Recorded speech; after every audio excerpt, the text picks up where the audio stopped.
Hey guys, Professor Bill, Comic Book University, and Friendly Neighborhood Spider-Man, issue number 10. This was a very fulfilling ending to an otherwise really good story arc. Let's get talking about who made this book.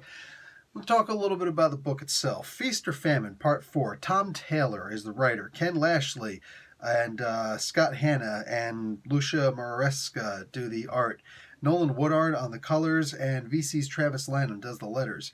Cover art is Andrew C. Robertson, and the Bring On the Bad Guys variant cover artist is Will Sliney. Yeah, baby.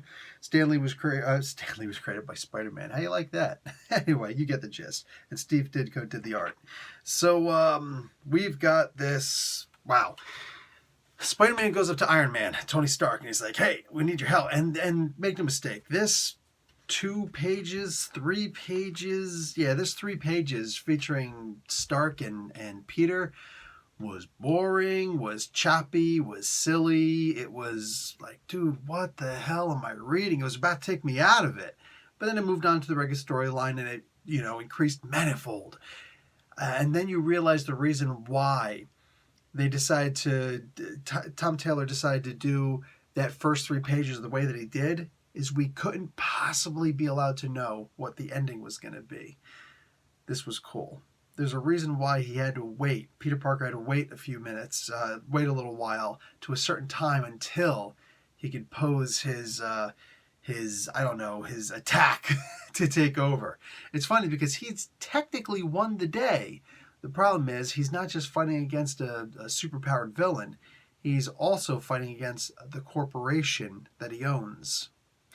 So there are all sorts of legal problems here. There's all sorts of red tape. It's like, oh, so you defeated the main bad guy, but you did it on private property and you're trespassing.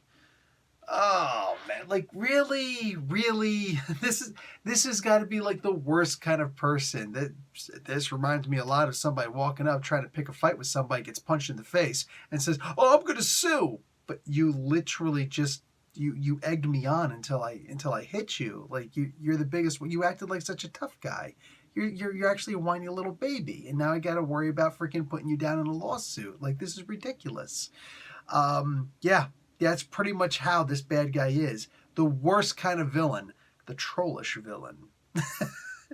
The way that Peter Parker beats him in both ways, the way that Spider-Man beats him in both regards here, absolutely fantastic, and like I said, very fulfilling. You want to see what the next issue's front cover looks like? Let me show you. Oh, that's Mary Jane, baby. That's Mary Jane. Man, she looking good. I'm just saying, what's up, girl? How you doing? You wearing anything under that? Anyway, guys, that's just creepy. So, I can't wait for the next issue. This is Friendly Neighborhood Spider-Man is one of my favorite comic books out there right now. Always a good story in there. Professor Bill, Comic Book University. Class dismissed.